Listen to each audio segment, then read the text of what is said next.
I am introducing myself, P. Saigang Reddy. I am studying mechanical engineering. Today's subject is Introduction to Program. Topic: a presentation on string input output function of string. Today I would like to discuss about a presentation on string input output function of string.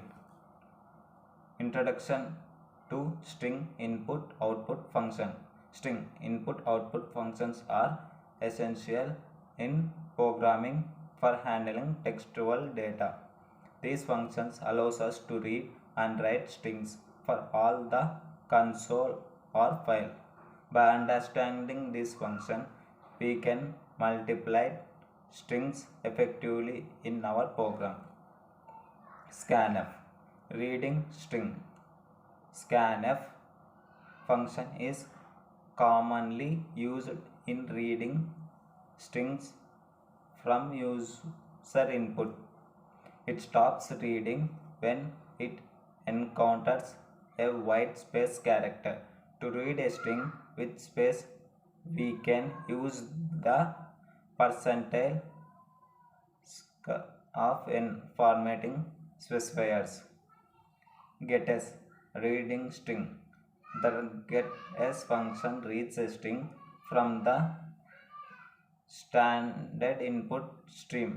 It reads until a new line character is encountered or the maximum size limit is reached.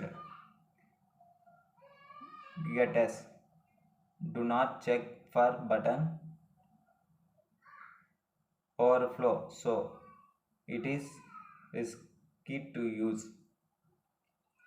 Fgets, reading string. Fgets, reading a string from a file or the standard input streams. It takes three parameters: the string variable, the maximum number of characters to read, and the file pointer. Fgets stops reading after reaching the maximum limit or encountering a new line character. Printf, writing string.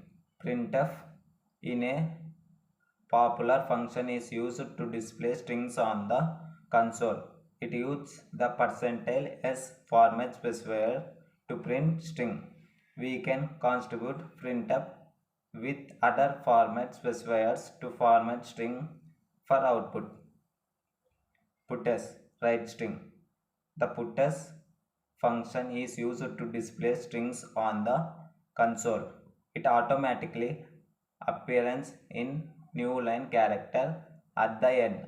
Unlike printf, puts do not support formatting option. Fputs, write string. Fputs write a string to a file or the standard output. It takes two parameters: the string to write the file pointer.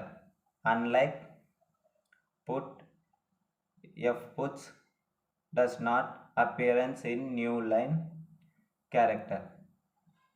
Scanf versus getS versus fgets. Scanf is more for reading variable data type but can be problematic for reading strings with space. Get is simple but risky to use due to buffer overflow. Ventable fgets is safer than gets and can handle string with space. Common mistakes to avoid: forgetting to include the necessary header file such as stdio for input output function, not accounting for the null character we declare string variable, using getS without considering buffers overflow risk. Summary and conclusion: string input output functions are for handling textual data in programming. Scanf, getS, and fgets are commonly used for reading strings. Printf, puts, and fputs are utilized for writing strings.